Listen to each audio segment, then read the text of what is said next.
aí, pessoal, sejam muito bem-vindos ao meu, o seu, o nosso podcast de nutrição, NutritionCast.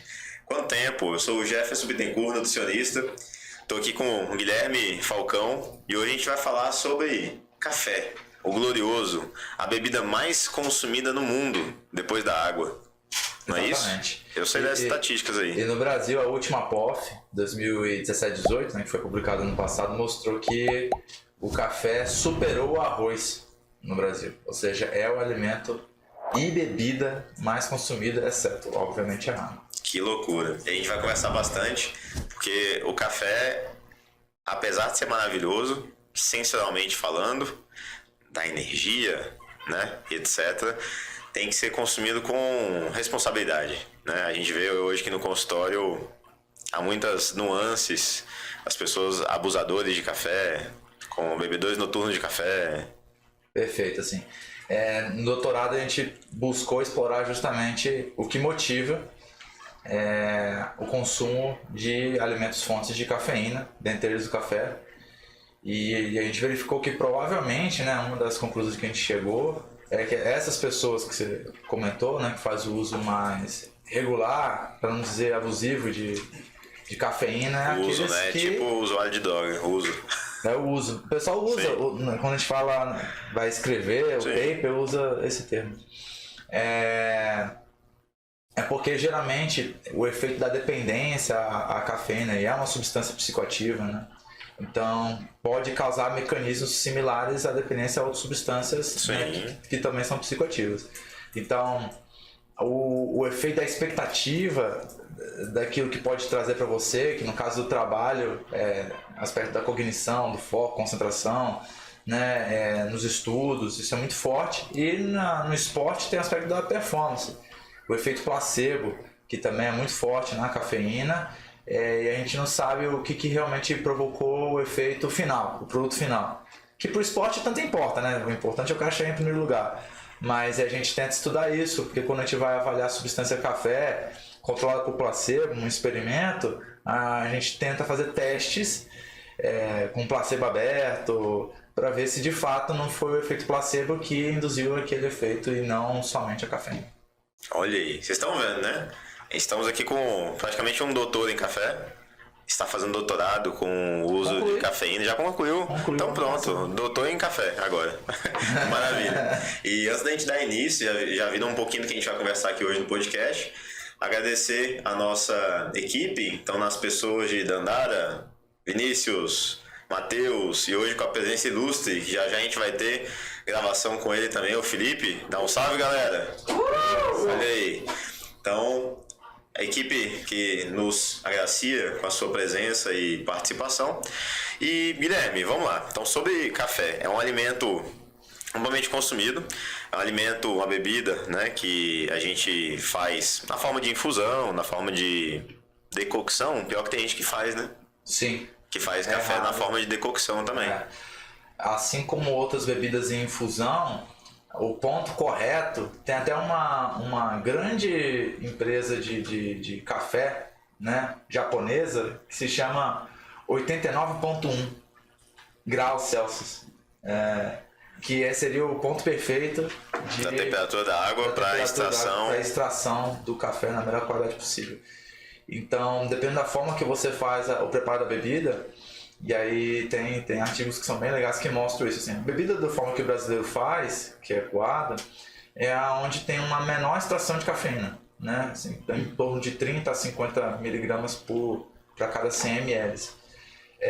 Agora, quando você vem para outras formas, né, prensa francesa, a cafeteria italiana, o expresso, essa brincadeira pode ir para 100, até 200, 250 miligramas para cada 100 ml da bebida.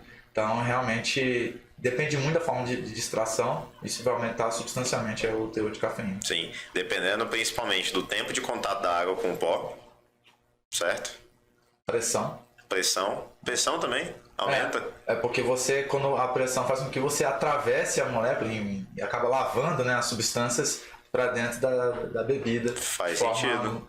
maior do que da forma somente usando a gravidade. Sim, então por isso que um expresso, mesmo a água tendo um tempo de contato curto, o teor de cafeína é maior. É maior. Né? Então, outras bebidas que são mais suaves, que é a técnica do V60 e tal, que é uso em aspiral, né? Ele prolonga o tempo de contato com a água, isso faz com que tenha aí mais compostos clorogênicos, então aquele gosto levemente mais ácido, mais frutado, ele é maior nessa forma de preparo do que o coado que a gente tem no Brasil, que é simplesmente uma questão cônica, tem o filtro e passa.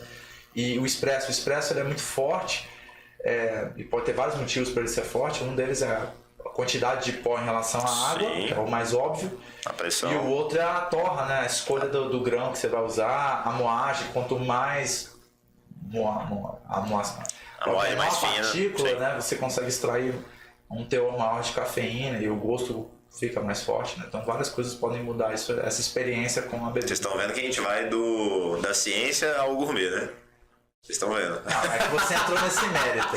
Sim. Eu tô de boa. Não, mas é isso. É um podcast sobre café. É pra falar de tudo. Não é só pra falar do efeito na dopamina, do efeito no receptor. Não, é pra falar de adenosina, é pra falar desde o método de preparo até a qualidade do pó, até o compostos que podem ter no pó, que são indesejados. A que você falou na qualidade do pó, né? Isso é muito importante, porque, por exemplo, tem muita gente que... Então, rapidinho, vamos numa ordem. Olha só, a gente vai falar do pó, vamos falar do preparo, depois do consumo, depois do efeito fisiológico. Pode ser. Pra seguir uma ordem lógica. E até a saída. Então, então pronto. Então, em relação à qualidade de pó. Recentemente, uma colega, professora também na universidade, falou assim, eu evito consumo de café muito pela gastrite no caso nervosa, que faz todo sentido você evitar, enquanto há crise. Sim. Né? Depois de tratado aqui, você consegue resgatar o hábito. Uma das coisas que eu pautei para ela foi que o nosso café é muito ruim. Então, o café que a gente compra é de torra muito forte, isso aumenta consideravelmente o teor de acroleína, que não é uma substância interessante, ela é potencialmente cancerígena e tal. Muito porque o café que não é de qualidade, ou a própria indústria que faz a... torra mais para mascarar essa baixa qualidade. Exatamente. Então, um café ruim. O café mais verde, que a gente chama, né? Ele geralmente é mais cheiroso, mais frutado e agride menos o estômago. Sim. Né? Então, a pessoa poderia ter uma experiência mais agradável com café, sem agredir o estômago, sem se abdicar do consumo, afinal a pessoa gosta. Né? Dica prática, então quando for no mercado, quando a gente escolhe um Melita ou qualquer outro, não estou falando da marca especialmente, mas um café lá extra forte ou forte, isso não tem a ver com o teor de café, porque é café puro, nem com o teor de cafeína, mas sim com o nível de torra. Então quanto mais forte, mais torrado, mais gosto de queimado vai ter, e isso inclusive é um dos principais fatores que levam as pessoas a botarem bastante açúcar, para mascarar o gosto de queimado do café está forte. Ou então, adoçante. E é uma experiência que, para quem quer diminuir o teor de açúcar na bebida, talvez realmente se preocupar mais com tomar menos, com melhor qualidade, e aí você percebe que a bebida realmente tem um gosto diferente, os cafés são diferentes, né, em relação... No Brasil mesmo, né, que tem um território amplo, você percebe que, a depender de onde ele é cultivado, ele tem um sabor diferente, né? Total. A gente tem em Minas Gerais, uma região muito produtora. Meu avô era produtor de café, então, assim, lá em Minas. Minas é enorme. Então, ele pode ser Minas, Cerrado... sul de Minas, Cerrado, Mineiro, exato. Exatamente. E um ponto, Guilherme, você falou, por exemplo, da torra produzindo substâncias potencialmente danosas, e isso mesmo já poder gerar sintomas. Da mesma forma que esses cafés de baixa qualidade, eles podem conter, a nossa legislação permite, a RDC 216, que contenha pedaços de inseto, pedaços de pelo de animal, né, nesse café de baixa qualidade. Então eu já peguei paciente que também queixou, comecei a tomar café, comecei com sintoma estomacal. Vamos testar um café de melhor qualidade, porque pode ser tanta coisa. A gente sabe que reação alérgica, quando a pessoa tem uma reação alérgica mesmo, histamina, no estômago estimula a produção de ácido. Então pode favorecer refluxo só por uma reação alérgica.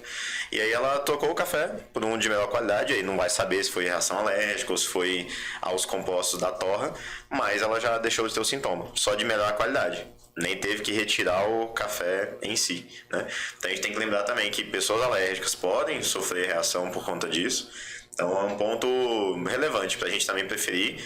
E aí, elevando um pouco o grau de gourmetização ou de consumo de café de qualidade, você comprar o grão.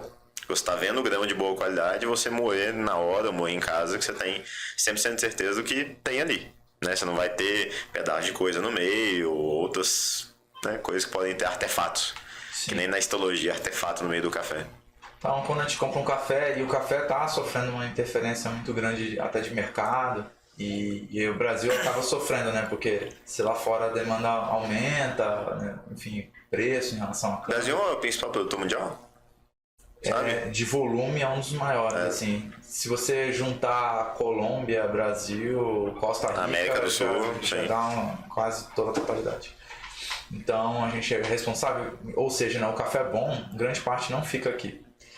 Então, infelizmente... Mas tá ficando mais, que o povo tá consumindo... Sim, tem pessoas dispostas a pagar, então isso tá crescendo no mercado nesse sentido. Algo parecido com cerveja no passado, né? Tinha cervejas ruins, só as aguadas. Aparecer as artesanais e os vários subtipos de cerveja e tal. É algo similar no café tá acontecendo, essa gourmetização no café.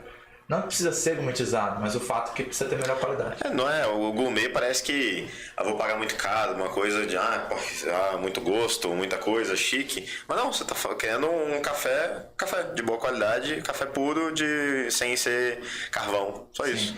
E não é nada demais. E depois que, pra quem gosta de beber a bebida sem açúcar, depois que você toma, esse café fica difícil de voltar. Sim. Fica complicado. Porque Total. você percebe claramente a diferença, né? E eu nem falo de, por exemplo, tem muita marca. Minha percepção de paladar, tá? Que é bem sensível. Não tem aquele teste, não sei se vocês fizeram esse teste no laboratório da UNB, que pega uma substância quinino, que é extremamente amarga, e vai fazendo titulação dela. Sim. Ela vai ficando mais suave, né? Porque é o que vai na água tônica, né? E aí, quando a escala era de 15 a 0, tipo assim, e eu percebi na escala 13, eu fui um dos primeiros da turma, a turma devia ter uns 30 pessoas, eu fui um dos primeiros a sair da experimento, porque eu já senti o gosto amargo, e é bem incômodo mesmo. E a galera que fuma, tinha uma galera que tipo, demorou, foi o último, quase tomou a substância pura para sentir o amargor. Por que eu tô dizendo isso? Porque essa conversa que a gente tá tendo aqui, para algumas pessoas... não vai fazer sentido porque ela simplesmente não sente, sabe? Outras já são mais sensíveis. Então, para mim, por exemplo, o café daquelas de máquina, expresso, né? Que já vem pronta a cápsula, você bota assim. Dos questionamentos que eu tenho com esse tipo de produto eles têm que, além de envasar, deixar ele numa substância, conservar ele por um método de envasar o produto, mas também tem que usar outros métodos para garantir que aquele pó vai estar em condição de beber ele para quem for preparar ele. Que 3 meses, 4 meses, 5 meses. Exatamente. Então, como ele consegue ser armazenado por mais tempo, né? Eu percebo que há uma bebida que às vezes a experiência que tem ali é muito porque eles adicionam coisas e tal para tornar uma experiência agradável, aquela espuminha e tal. Sim. Não é algo natural do café quando você compra, moe e tal, e prepara ele, que tem um aroma diferente, um gosto diferente, mais orgânico. Né? Sem dúvida. Maravilha, acho que do pó tá bom. Né? Fica a dica, então escolher pós de boa qualidade, ficou feio, né? Um pó colombiano do bom. Que loucura. Então, escolher cafés de boa qualidade. A gente hoje, em qualquer mercado você acha, na faixa de 10, 15, 20 reais, 250 gramas. 3 corações gourmet, tem o Melita Gourmet agora também, 100% arábica. Não que eu falei marca, mas só que é outro da região. Isso. Eu pessoalmente gosto muito dos cafés daquela região. Hoje é Paulista. Sim. Paulista. É um café agradável. Né? Os do Centro-Oeste são mais cítricos, né? Tem um... frutas cítricas. Exatamente. Mas aí já não... Por quê? Aí eu posso até explicar por quê. Assim, tem os compostos clorogênicos, né? Eles dão essa sensação. Terroir, temperatura. Exatamente. Mas vamos lá. Vamos. Método de preparo. Vamos dar uma passada rápida. A gente já pincelou alguns pontos, então a gente falou que, a depender do método, o teor de cafeína muda bastante. Se fosse botar numa escala dos que tem mais alto teor de cafeína, entraria... Expresso. Café Turco, italiano, Aí depois vem prensa francesa. Cold brew entra igual a prensa, né? Porque é feito na prensa, só que um tempo longo de porque a exposição. temperatura é mais baixa. Exato. E aí vem os cafés em infusão. Sim. Dos mais diversos, se é sachê, se é V60, lá, aí você só vai diminuindo. Quanto mais tempo o café fica ali curtindo, por isso que um filtro, se eu tenho um filtro que ele é muito poroso, ele vai ficar menos tempo, então ela vai ficar uma bebida mais fraca. Isso. Lógico, a depender da proporção de pó que você use pro... Perfeito, mas a vazão é muito rápida, então menos contato com água. Se for filtro de papel, muda, porque filtra os compostos oleosos. Sim, então, por exemplo, o colesterol, né? Ele fica retido no... Então, para quem tem problemas aí com controle do nível de lípides, né, LDL, principalmente colesterol, o coado seria... aí Vou trazer uma polêmica ali no artigo e nunca achei uma referência. Diga. Você vai dizer? Vou trazer para ver se tu sabe me responder, se é dúvida pessoal. Que café frio, eu digo frio depois, se consumir ele 1 hora depois, 2 horas depois de passado, aumentaria a homocisteína. Tu já viu isso? Falando em bioquímica, a metabolização das xantinas, no caso. Sim. Né? Ela que poderia aumentar. É controverso, né? Sim, vi, joguei, nunca não. Então, beleza. Então, o cara estuda café profundamente. Assim, nunca vi, então deve ser especulação. A experiência fica pior. Eu percebo. Sim, sensorial, claro. Não tenha dúvida.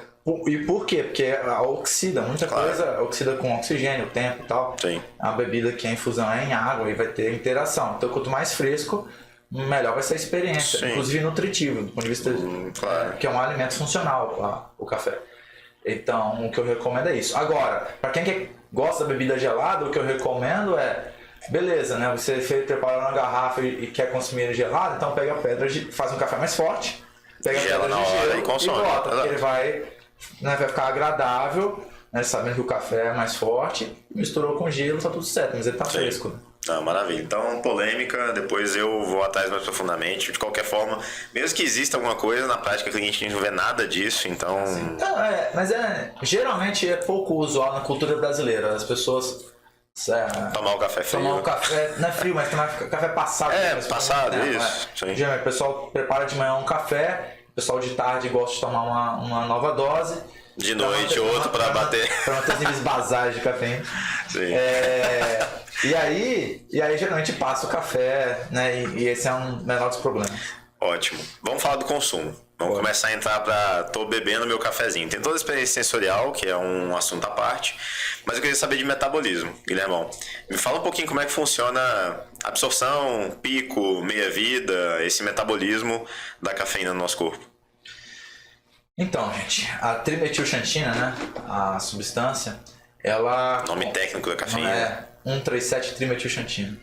Ela tem uma estrutura orgânica, né, da estrutura química dela muito similar à da adenosina. E guarda essa informação que lá na frente ela vai ser relevante.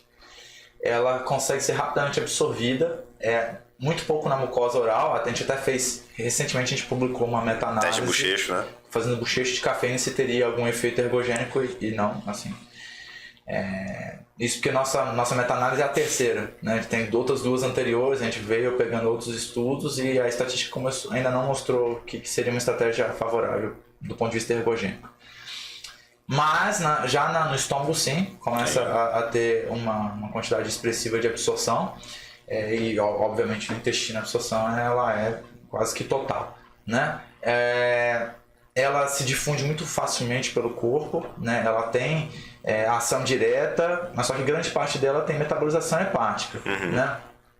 85% é convertido em paraxantina, aí tem teofilina, treobromina e aí, enfim, são as 3 principais formas de ação da teobromina também? Também. Olha só, que a gente encontra no cacau, né? Perfeito. Inclusive, eu percebo que tem pessoas que interagem de forma diferente, assim, a ação dele sobre o sistema nervoso central é diferente. Sim. Assim, grande parte é paraxantina. Sim. Então, aquilo que a gente entende sobre o café, quando a gente vai fazer estudos científicos para saber o quanto está circulando da substância que é psicoativa, a gente mede paraxantina salivar. Porque ali a gente sabe que, metabolizou, entende? Então, geralmente o tempo para medir para a Argentina salivar é 1 hora. Então, seria o pico? Seria o pico. Então, você fez o consumo da... Isso em jejum alimentado? Interfere muito pouco. A não ser que seja uma refeição tipo feijoada. Sim, bate um almoço e depois gordura, eu tomo... muita gordura, muita proteína, obviamente vai retardar. Mas se você Sim. come lá um farináceo da vida, a interferência é muito pequena. Que seria o pãozinho. Bolinho, bolinho, café. Biscoito, tá. vai agir da mesma forma. A meia-vida dela, o pico, vai gerar... Aí depende, né? Porque a gente tá falando de genética. Sim. Então, o gene associado à velocidade de metabolização é a CYP1A2. Então, a gente tem o citrocromo Pre450 no fígado, ele que metaboliza vários xenobióticos, não somente a cafeína, mas a nicotina também, por exemplo. Então, se eu fumar e beber? Eles se retroalimentam, esses dois hábitos se retroalimentam, né? Porque o que a gente vê que pessoas que ao longo da vida reforçam esse uso, o fígado vai ficando especialista em metabolizar, né? Aumenta a expressão. E aumenta a expressão, né? Lembrando que são proteínas expressas, por isso que a gente mede lá o gene. Uhum. Mas falando de algo que a pessoa tem, ou se ela nasce com aquilo, né, das SNPs, que seria o portador do genótipo AA, é um rápido metabolizador. AC seria... médio. Exatamente, não é ele é heterozigoto, né? E o homozigoto CC. Os estudos dividem mais ou menos da seguinte forma, o lento. né? O lento, Se a pessoa é portador do alelo C, em tese ele já teria uma metabolização mais lenta. Sim. O AA seria rápido metabolizador. Para o rápido, às vezes tem literatura que mostra 15, 30 minutos você já começa a perceber efeitos. Sim, né? e a ascensão da paraxantina. E passa mais rápido. E passa mais rápido. O turnover é mais rápido. Sim. E isso é interessante, porque não posso dizer que aquele... se você procurar lá na literatura meia-vida, tempo de meia-vida da cafeína, vai estar lá de 6 a 8 horas, tá? Mas é a média. É a média, exatamente. Só que tem pessoas que de 3 a 4 horas o problema está resolvido. E tem gente que demora 12, 13. Enfim, que toma porque café tem outras... de manhã e de noite não... e talvez seja outras... Quando a gente foi avaliar, assim, quando a gente quis fazer um estudo randomizado, duplo cego, controle e tal, a gente ficou se questionando de outros aspectos, do tipo saúde hepática. Sim. Entende? Os voluntários da pesquisa teriam que gozar de boa saúde hepática, ou seja, né, TGP, TGO, GGT teria que estar em níveis, né, no tercio mais baixo possível, vamos dizer, para que ele realmente não tem interferência sobre a saúde hepática, ele é um indivíduo saudável. Mas enfim, então essa questão da meia-vida muda. E outro problema que você comentou é isso, que na verdade esses efeitos vão se cruzando, as curvas, né, de ascensão. A ascensão ela é rápida, a queda, a metabolização ela pode demorar um pouco mais. Agora, o esporte às vezes ajuda, né, porque quando eu dou acelera o metabolismo. Quando eu tenho uma finalidade para essa substância, eu uso ela e ela é descartada. Né? O problema é quando a pessoa usa e está lá na condição de repouso, então ela vai demorar mais tempo para circular. Nunca parei pra pensar nisso. Nunca parou pra pensar nisso? Não. Então, por exemplo, se eu tomo um café e depois de manhã eu vou treinar e chega de tarde eu vou ter menos café do que se eu tivesse tomado, menos cafeína, do que se eu tivesse tomado e não tivesse treinado. Provavelmente. Posso treinar e tomar café? Como é que Dandara, fala alto, Dandara. Posso tomar mais café, né? Se eu treinar, olha aí. Depende da hora que você tem. Eu acho que eu tô falando não de quantidades absurdas, mas de turnover, né? Assim, então a pessoa poderia... E é muito comum no esporte, então, falando desse meu final de semana, né? Pedalei 100 km sozinho, aí tava com muito vento. Se manifesta. Muita naturalidade. Fui ali em Goiânia. Comeu uma pamonha no Jericó. Eu perco o raciocínio. Então, aí o que acontece? Como eu tava sozinho, então não tinha ninguém lá, muito vento contra e tal. Quando chegou no quilômetro 70, que aí eu parei ali depois da subida da Barra do Paraná, eu senti um pouco. Aí eu parei no primeiro posto lá e pedi lá dois energéticos, né? Latinhas consideráveis. Porque a pessoa acha que a bebida energética tem muita cafeína e não necessariamente isso é verdade. Assim. Proporcionalmente, o expresso tem mais, em 100 ml. E aí eu queria uma dose ergogênica. E eu já tava me arrastando ali é quilômetro 70, então ainda faltava mais 30. E aí quando eu tomei um gole para não encher muito e o resto eu botei na garrafa, né? Claramente, quando eu já cheguei na terceira ponte ali, aquela sensação de perna pesada e tal... 10 minutos depois já foi amenizando bastante. E aí, chegando lá, eu tomei mais um tanto. Por quê? Porque eu sabia que eu não queria dar efeito rebote, porque acontece muito, né? Principalmente no Endurance. O cara treina, o sangue tá quente, nada acontece. Quando esfria, que você sente a pancada, né? Fala, o que aconteceu, né? E aí a cafeína ajuda você a sofrer menos com isso. Aí eu me alimentei depois do almoço e tal. Aí você toma mais um cafezinho, né? Pra não bater a bola. Aí sossega. Depois do almoço eu parei de ir com fontes cafeinadas. Mas ajuda bastante isso a você superar as dores.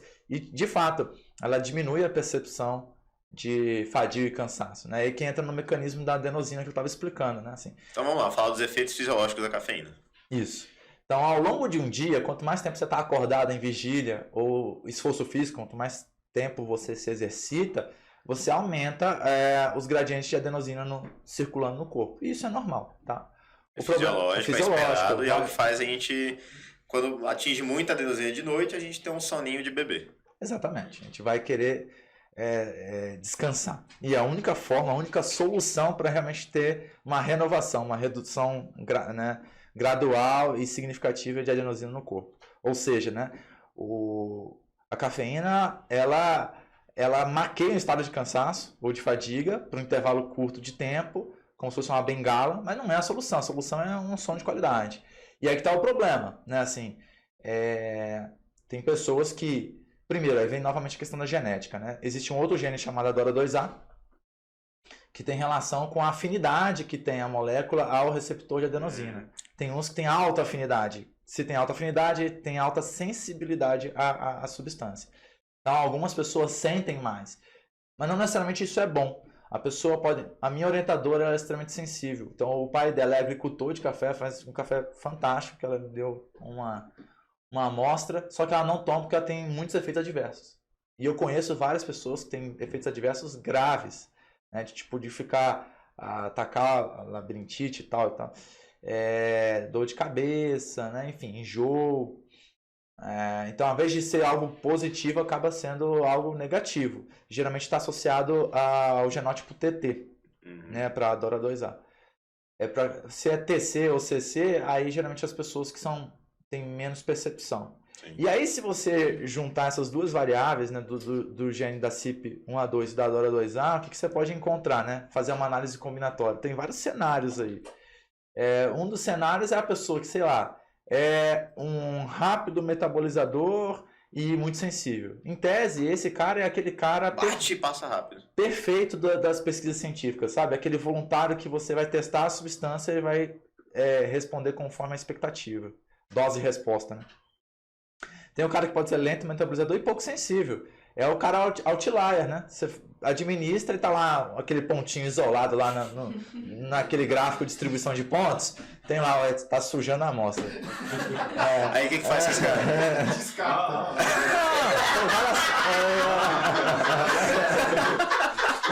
O que eu faço, a técnica mais apropriada é jogar logaritmo à base 10. Você corrige a amostragem. Tem técnica para isso, né?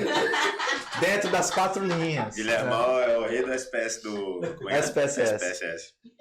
Enfim, isso acontece. Por isso mesmo, isso motivou a minha pesquisa de doutorado. O que a gente queria criar? Queria criar um instrumento, um questionário validado, que já existia lá fora, desde 2012, que foi construído inclusive pelo pessoal da psicologia, né, que mexe muito com a questão da psiquiatria, substâncias psicoativas, a intenção deles é avaliar grau de dependência, né? A gente viu que era o questionário que era mais citado e aplicado, a gente resolveu traduzir ele, né, para o português do Brasil e validar do ponto de vista cultural. E por que é importante falar do ponto de vista cultural? No instrumento original não tem a palavra café. Mas como a gente viu na nossa estatística, né, que a gente fez o primeiro paper, né, a gente, para validar, a gente não só validou, né, é questão de coisa de pesquisador. A gente sabia que se a gente validasse um instrumento, liberasse na literatura e ficasse dando mole, alguém poderia pegar esse instrumento e sair aplicando e ver coisas. Então a gente antecipou isso. Antes de publicar a primeira versão, em 2020, a gente já fez a aplicação em nível nacional. Então a gente aplicou nos 26 estados do Distrito Federal, deu 4.202 voluntários e foi uma amostragem equilibrada, ou seja, assim, a gente tentou equilibrar a densidade demográfica de cada estado, né? O que a gente avaliou? O brasileiro, esse perfil de consumidor habitual, que é um detalhe importante, que é a chamada pública que a gente fez, a gente criou um perfil no Instagram só para chamar esse pessoal para responder o questionário. Lembrando que foi na época de pandemia. Sim. Eles já se auto-intitulavam consumidores habituais de cafeína. E isso faz toda a diferença, né? Então, por quê? Porque tem uma grande probabilidade de ter experiências positivas com café, e não negativas. O que é um viés. É um viés, a gente Sim. colocou isso no paper, Sim. né? Mas não faria também sentido eu aplicar um questionário de expectativa de uma pessoa que não toma. Sim. Como é que é a lembrança, a memória dela Sim. dos efeitos de uma coisa que ela não faz consumo? Então, tomei uma vez há muito tempo tipo atrás assim, e passei mal. Perfeito. Então, seria interessante a nível de experimento, quando eu estou controlando, mas não a nível de questionário, estudo observacional. Então as pessoas eram consumidores habituais. Esse perfil de brasileiro tem um consumo até mais de 100 miligramas se comparado à média nacional. Então, a média nacional, por exemplo, é 165 miligramas de cafeína por dia. A nossos voluntários é 250 miligramas, entende? Por dia. Sim. Lembrando que a dose teta seria 420 miligramas diárias, né? Assim, o que é tolerável e saudável. E uma recente pesquisa agora que a gente fez na UNB, com o professor Caio, salve professor Caio Reis. Salve. A TCC da aluna dele, né? Avaliando lá na UNB o consumo dos estudantes, a gente via que a galera que esbarrava no consumo excessivo, ou seja, nos 420 miligramas, era o pessoal que usava via suplemento, não via alimento. Sim. Entende? Então a chance, o risco relativo de atingir um over é muito maior no pessoal que usa suplemento. A chance de errar na dose é muito grande. Sim, muito concentrado, muito mais fácil, né? É. Então, de sintomas, o que a gente pode esperar? Diminuição do estado de cansaço, da sensação de fadiga. Sim. Esse é o principal. O principal. E isso no esporte tem uma relação, e aí voltando ao meu domingo passado, assim, é a qualidade do disparo neuromuscular. É isso que mais interfere na ergogenicidade. Antigamente a gente achava que era os efeitos das catecolaminas, né? Uma melhor beta-oxidação. A ciência foi vendo que isso é muito, que eles chamam de borderline, sabe? O Muito efeito pequeno, muito pequeno. O que realmente interfere na ergogenicidade é a qualidade do disparo neuromuscular. Ou seja, a adenosina não está atrapalhando, né, a acetilcolina. Diminuição de fadiga central, literalmente. Sim. O disparo, a liberação de cálcio, né, para contração muscular. Sim. Então, é isso que interfere muito no esporte. Né? Na cognição, na verdade, também. A gente está falando de sistema nervoso central, que pode ter interferência aí da adenosina quando está em níveis muito aumentados. E aí você acaba tendo um melhor padrão aí de cognição quando está sob a ação da cafeína. Lembrando que isso passa, né? E o cansaço depois vem mais forte. Passa se parar de tomar, só você vai tomar o dia inteiro. Não. Passa quando para de tomar, se tomar o tempo, tudo passa. Eu fico imaginando, aí assim, a pessoa, né, dependente já de cafeína, buscando assim, cadê minha fonte? Porque ele sabe que vai bater um rebote, meu irmão, que ele não sabe o que vai acontecer depois disso, né? Sim, depois vem... E se eu abusar? Quais são os colaterais negativos que podem advir do consumo? Não, primeiro, ainda tem colateral... não vou dizer positivo, mas normal em doses fisiológicas que pode acontecer. São dois termos, né? Um é efeito adverso, que é ruim. Isso. Efeito colateral pode ser bom. Isso, então falando ainda de colateral bom, que não é adverso. Intestino.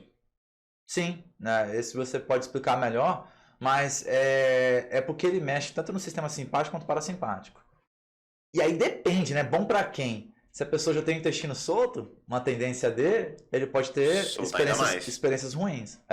Se a pessoa que é mais constipada talvez tenha alguma colaboração, obviamente, que tem que estar junto aí das estratégias, água, fibra, enfim, movimento, né? Se exercitar para gozar de um bom padrão de função intestinal. Mas ele colabora, né? Colabora com o funcionamento, inclusive muitas vezes com o funcionamento associado a uma vontade emergencial, o que é um ponto importante de ser avaliado. Pensando em saúde intestinal, a gente questiona se os pacientes têm vontade emergencial de ir, e é um viés, porque se existe a vontade emergencial, é um problema, isso é visto como um problema. Agora a gente tem que saber se esse problema é um problema real, por conta da alimentação, de uma desbiose, qualquer coisa do tipo, ou se é um problema colateral normal do café. Assim, quando a gente fala emergencial, que fique claro pra quem tá vendo aí, é o escape, né? Tipo assim. Não é que vai escapar. Mas assim, é que tu não consegue segurar. Tem que ter vontade, tem que ir. A expressão que usavam popularmente era diarreia osmótica antigamente. Sim. Né? É basicamente água. Você vai pro banheiro e sai água. Sim, exato. Então, pode acontecer. E é interessante que mesmo no café descafeinado. Sim, porque não é só uma questão da cafeína. Obviamente a cafeína é o que mais atua no sistema simpático e parasimpático, né? Mas lá tem outras substâncias. Aliás, a gente não falou isso, né? Café é a principal fonte de polifenol na alimentação dos brasileiros, sem sombra de dúvida. Sim. Ácido clorogênico, né? Se você procurar nos alimentos, ele é campeão em relação aos outros. Então, o café é uma bebida funcional, salve para o professor Dória e a professora Tereza, que estudam isso há trocentos anos. Antes do pessoal falar, eles já falavam sobre isso, né? Sim. Então é isso. Sim, tem também melanoidinas, não sei nem quais substâncias que entram nessa classe, mas que são substâncias presentes no café e que também tem efeito direto no reflexo gastrocólico. E que por isso que o café mesmo descafeinado pode gerar estimular o reflexo gastrocólico, lembrando, estímulo que vem do estômago, gastro, que estimula o cólon, contração do cólon para eliminar. As palavras dos sulistas, é o novo empurrando o velho. É o que chegou empurrando o que tá para sair, para liberar espaço. Faz todo sentido. E que a gente também tem que isolar na hora de atender um paciente, de investigar isso, se ele é sensível demais, está atrapalhando ou não a saúde intestinal dele, etc.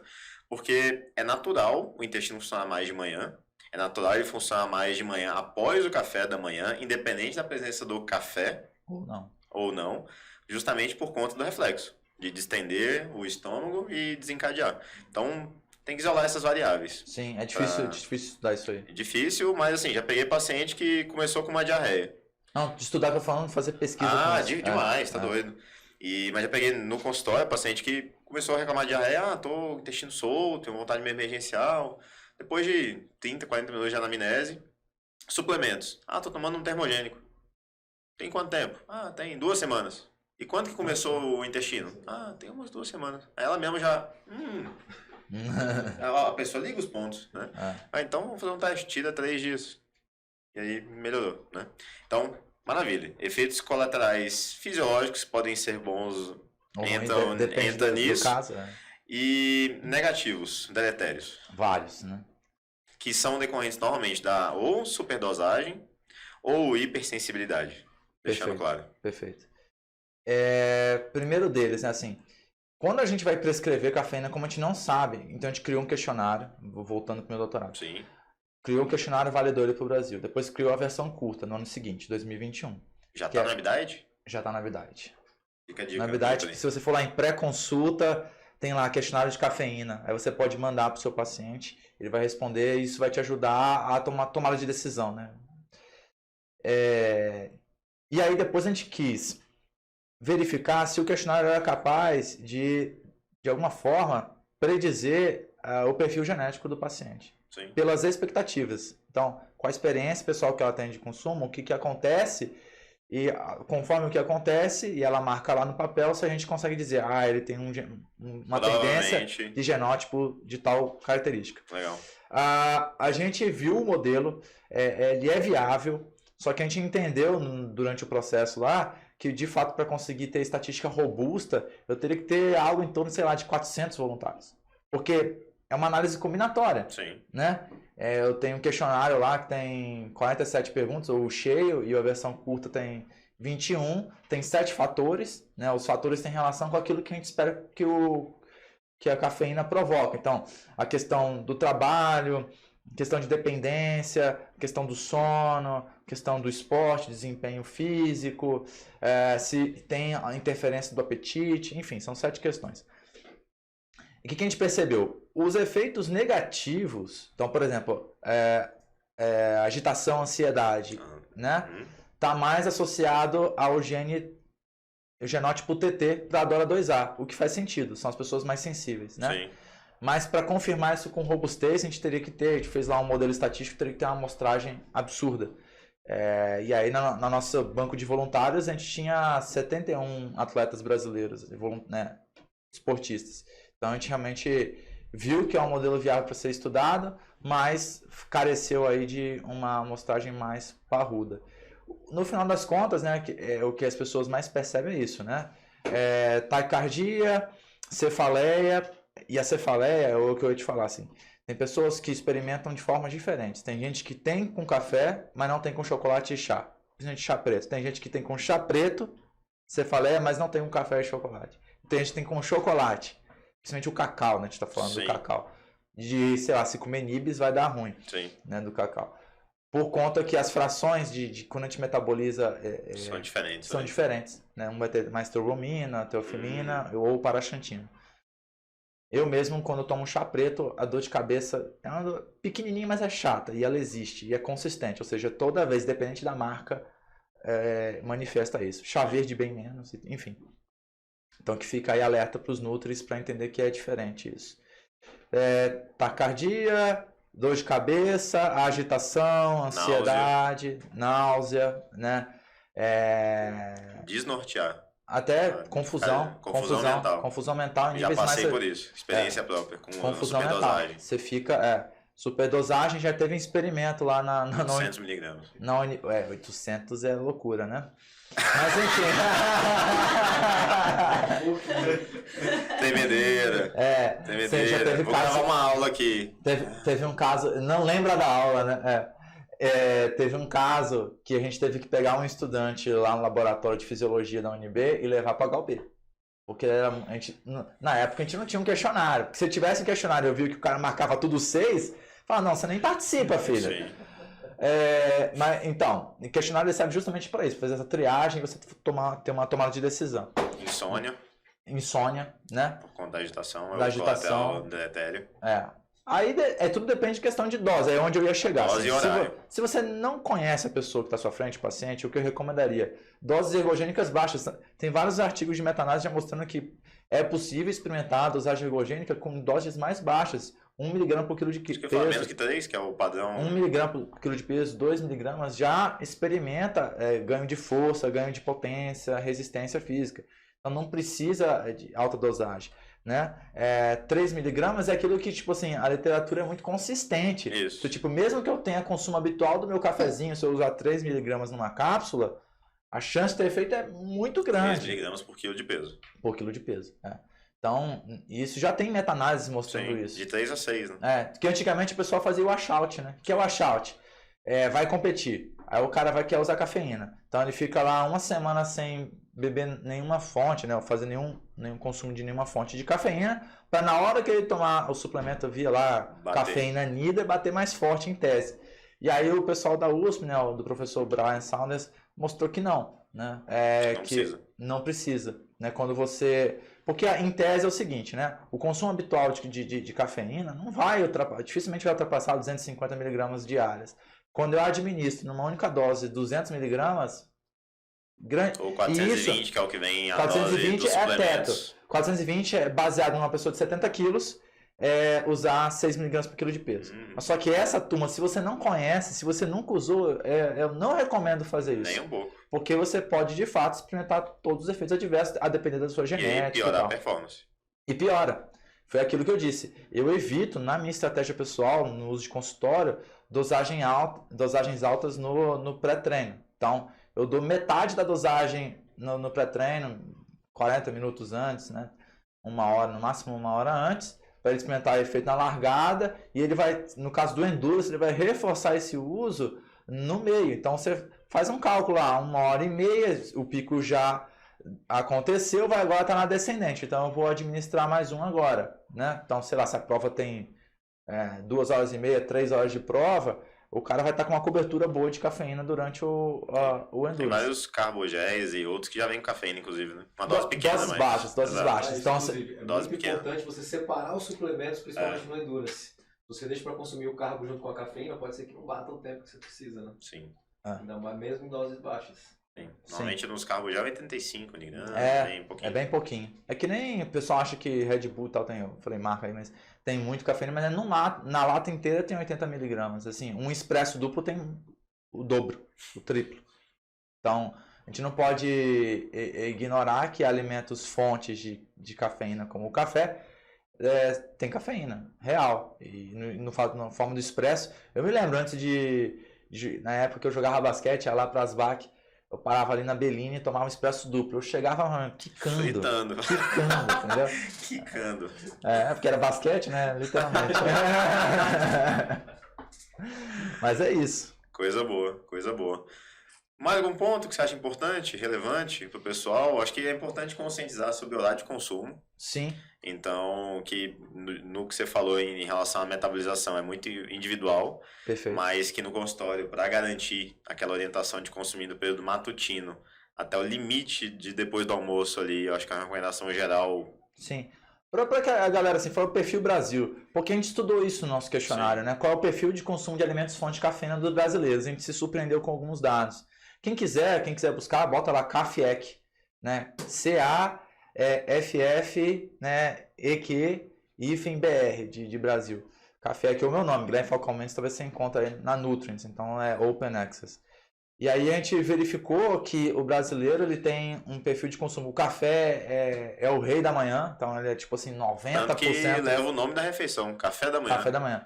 90% dos brasileiros que foram entrevistados fazem esse consumo, né? Tem uma repetição desse café no pós-almoço ou período vespertino na tarde. Parece com uma predominância grande de brasileiros que têm esse hábito.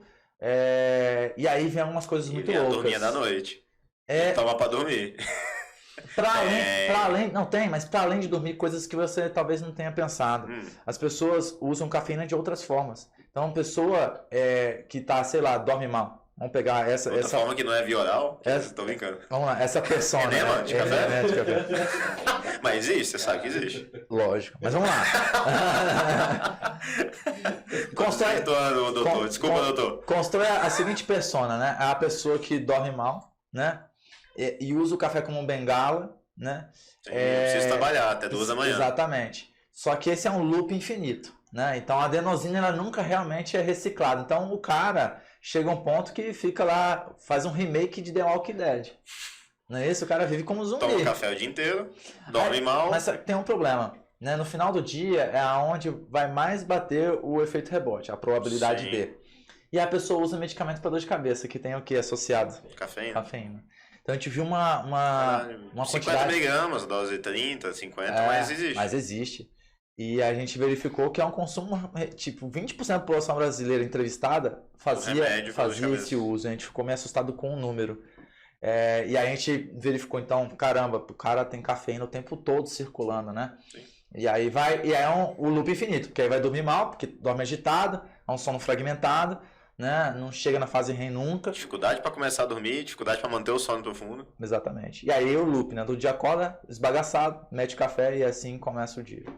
Dica do Nutri. Se você tem que estudar mais, render mais, e você não quer entrar nesse ciclo, o que eu, na experiência prática, fiz e faço eventualmente. Essa noite eu vou ter que fazer privação de sono.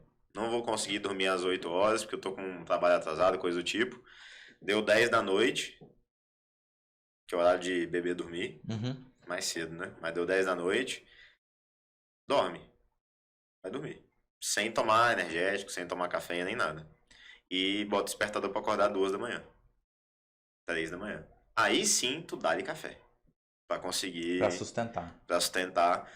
Ou seja, você vai ter 4 horas de sono, 5 horas de sono. Vai ter privação de sono, mas um sono de boa qualidade. Porque tu não se entupiu de café de dormir.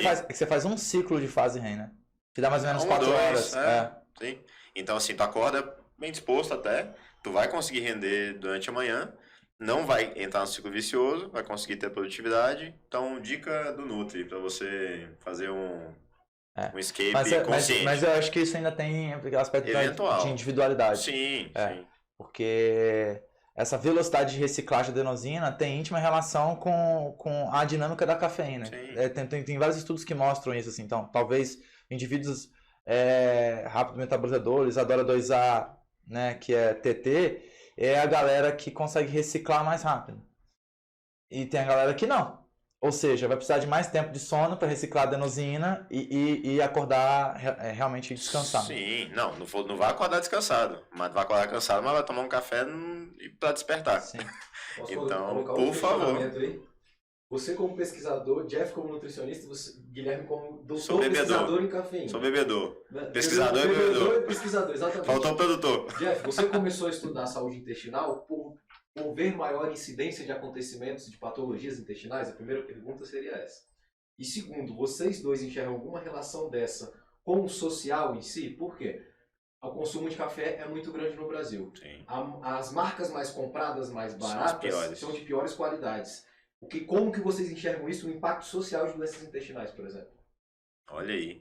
Primeiro, sim, a prevalência de transtornos intestinais que nem são classificados como doença é absurda, né? E eu diria que não é nem a incidência e a prevalência, talvez, mas a identificação, a consciência acerca de. Que antes, ser constipado, ter diarreia, etc., era tratado como algo banal. Normal. Acontece. Eu vivo assim e tá tudo certo, a não ser que realmente virasse uma doença grave de fato, né? Então, e como a gente sabe, é extremamente multifatorial.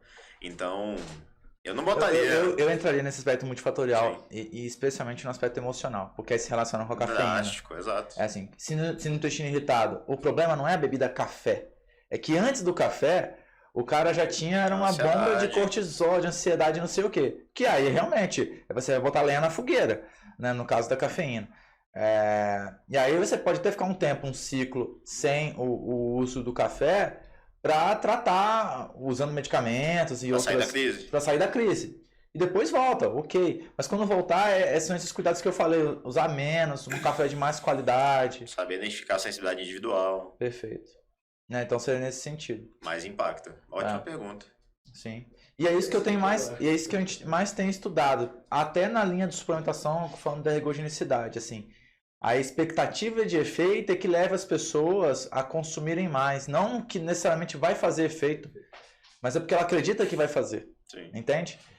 Só o cheiro, gente, tem estudo... E só de acreditar faz. Sim, o cheiro, só a questão de, com a ausência do consumo da bebida, só o cheiro já aumenta a excitação. Cheirar o pó ou cheirar a bebida? O cheiro da bebida. Cheiro da bebida. Da bebida, do café pronto. Né? Os compostos aromáticos. Exatamente. Isso. Né? Voláteis. Então, voláteis. Eles realmente têm, o café tem esse poder.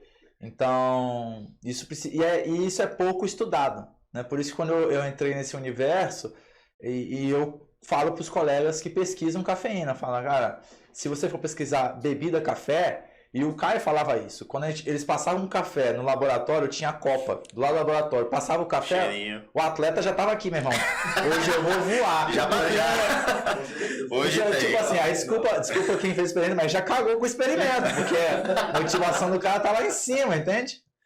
Ele já sabe que tem café vindo. Sim, já libera dopamina e já... Sim, a gente tá escrevendo uma carta de consideração de um paper que foi publicado na China, japonês, desculpa, mostrando pela primeira vez a cafeína sendo ergogênica na prova de 100 metros rasos, que ela não tinha sido até então, não tinha artigo sobre esse assunto.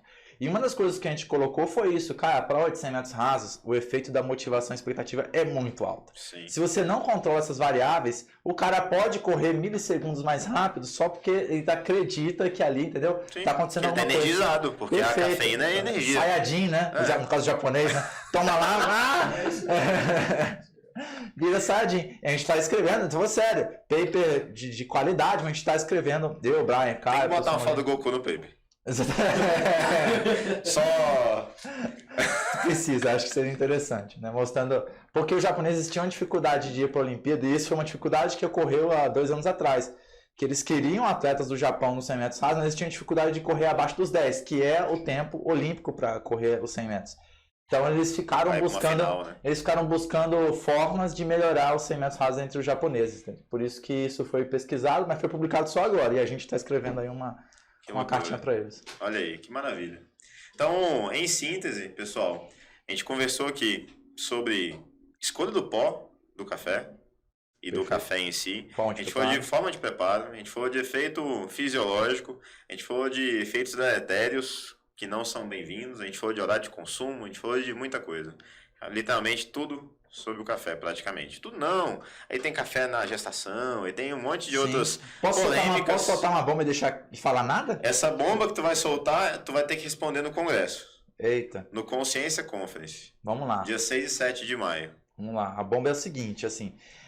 Como eu estava falando de pesquisa com seres humanos, aí obrigatoriamente a gente tem que passar pelo Comitê de Ética em Pesquisa. Sim. Né? E quando a gente vai estudar crianças, gestantes, idosos, tem um cuidado extra do CEP em relação ao que vai ser feito com esse grupo de participantes. Com gestantes ainda mais. Eu acho que seria o grupo mais limitado de intervenção. E aí que está o problema, assim. E eu entendo perfeitamente o problema, mas as recomendações atuais sobre cafeína, elas não são feitas com estudos experimentais. Não, totalmente Eles são observacional. feitos observacionais. Ou seja, a gente não pode inferir causalidade. E aí que vem, tem um paper muito bom de um expert nesse assunto que fala, olha lá, vamos dar o exemplo aqui da gestação. A gestante que no primeiro trimestre confere muito enjoo, tem relação com os picos de progesterona. Uhum. E aí ela vai, obviamente, selecionar melhor os alimentos que ela vai consumir. Talvez, provavelmente, o café, por ser uma bebida muito forte, ela vai excluir essa bebida. O olfato fica mais aguçado. Aguçado, exatamente. E aquela que tem uma baixa expressão de progesterona, não. Ela vai continuar consumindo exatamente tudo que ela consumia antes. Mas aí que está o problema. Será que a mortalidade, né, de bebês, o aborto espontâneo, vamos assim dizer, né, ou malformação, ou baixo peso, tem relação com o consumo de cafeína ou com baixos níveis hormonais de progesterona no primeiro trimestre? Sim, é um fator confundidor bem grande. Nos Enorme. estudos observacionais. Enorme. Justo. E ninguém responde isso no mundo inteiro e vai ficar um tempo obscuro, né? Então, as recomendações atuais, que têm fundamentação de você, gestante, consumir a metade, a dose teto para gestantes é 200 miligramas dia, né? Que é a metade do consumo da população adulta. E por quê? Pelo mesmo motivo, lá, lembra da CYP1A2 que eu falei, do Citrocom P450? Ele sofre um down regulation com os hormônios femininos. Não é à toa que mulheres que usam anticoncepcionais têm uma metabolização mais lenta. Então, pode experimentar mais efeitos adversos de ansiedade, agitação e tarará.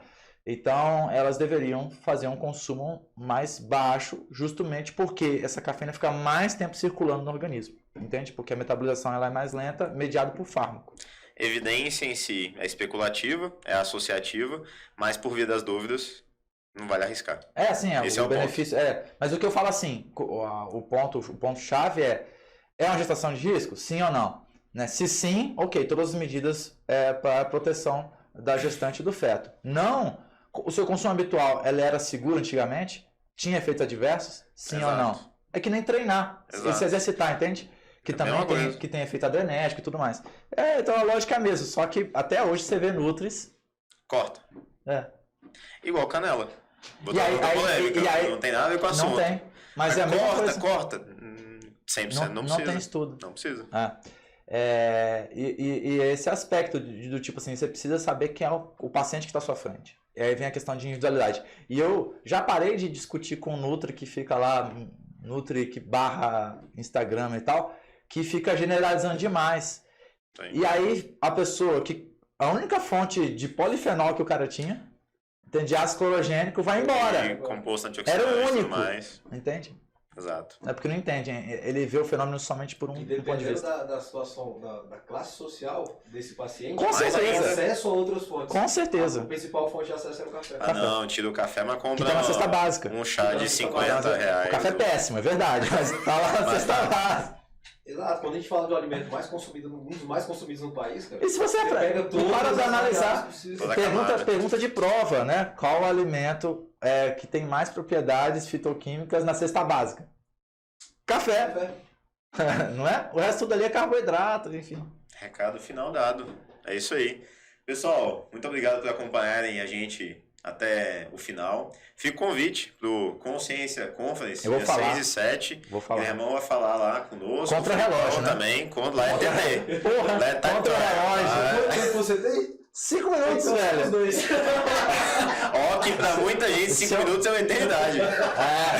Não, e pra mim vai ser né, Galvão Bueno. Bem, o pessoal vai ficar assim, ó. É isso aí, teremos participação especial do pessoal. Nutrição clínica, esportiva, comportamental e esses hot topics, bullets, que trazem assuntos polêmicos com responsabilidade e com informação relevante. Até o tema ele é sugestivo, né? Vai um expresso. Informação da literatura em 5 minutos. Tudo sobre o café em 5 minutos. Exatamente. Maravilha. Salve, muito obrigado, Guilhermão, pela presença. É ótimo tê-lo aqui. Guilhermão, temos um relacionamento de longa data. Ui. Foi meu orientador do PIBIC lá em 2011. A cutis esconde um pouco, mas a idade... Eu ainda tinha cutis exposta. Eu não tinha nem barba. Isso é verdade. Não tinha cabelo branco, enfim. Verdade.